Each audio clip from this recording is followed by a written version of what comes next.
баршаларыңызға қайырлы күн. Менің каналыма қош келдіңіздер. Сіздермен мен Айжан. Осындай дәмі тіл үйретін кесе самса жасауға кеңес беремін. Өз сөлі өзінде піседі. Өте сулы, дәмі де керемет болып шығады. Жасап көріңіздер. Дастарханыңыздың сәнін келтіріп тұрады. Қасына қатпарлы самсамен де жасасаңыздар болады. Ол үшін бізге алдымен қамыр жасау керек. Жылы суымызды ыдысымызға құйып, бір жұмыртқа, тұз, аз содасын саламыз. Және ерітілген май құйып жақсылап араластырып аламыз. Рецепттің толық нұсқасын описание бөліміне қалдырып кететін боламын. Сол жерден асықпай қарап, сақтап алып жасасаңыздар болады. Бала шағаңызға да, өзіңізге де ұнарына сенімдімін.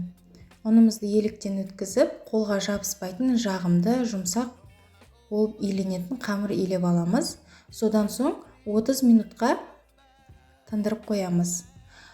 Ол уақытқа дейін біз салмасын жасаймыз. Мен мұнда етімді турап алдым. Содан соң пияз салдым.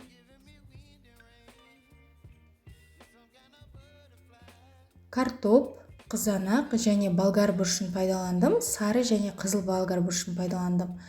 Татымына қарай тұз, бұрыш, өзіңізге ұнаған кез келген дәмдеуіштерді салсаңыз болады. Жақсылап араластырып аламыз. Мен содан соң кішкене аскөк салдым. Менікі мұздатылған түрі.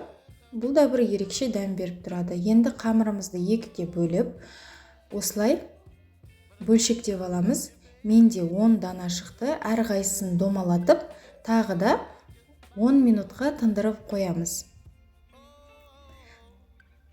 Демалып тынған қамырымызды жаятын боламыз. Осылай дөңгелек қылып жаямыз.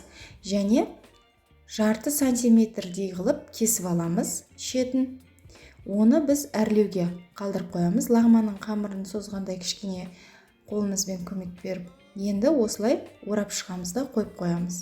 Енді кесенің көмегімен қамырымызды ішіне салып, дайын болған салмамызды 2-3 қасықтан салып отырып, түйетін боламыз.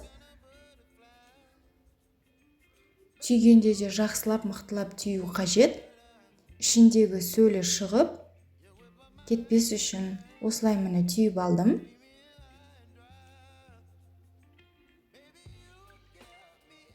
Содан соң өстіп дөңгелетіп аламыз. Содан соң жаңағы алып қойған қамырымызды осылай бетіне әрлейміз да, шетін кішкене алып қаламыз. Оны домалатып, ыдысымыздың қақпағы ретінде осылай қойып қоятын боламыз.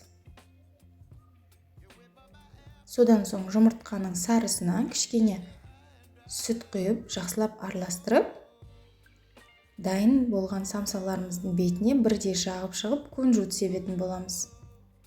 180 градуста 50-60 минутта пісіп шығады.